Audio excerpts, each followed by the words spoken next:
पिसारा फुलवला, लोणार सरोवर अभयारण्यात मोर थिरकला।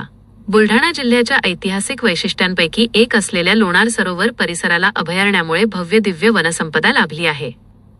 जैवविविधतेने नटलेल्या लोणार सरोवर अभयारण्यात मोरांचा वावर मोठ्या प्रमाणात असून मोरांसाठी प्रसिद्ध असलेले हे अभयारण्य आहे।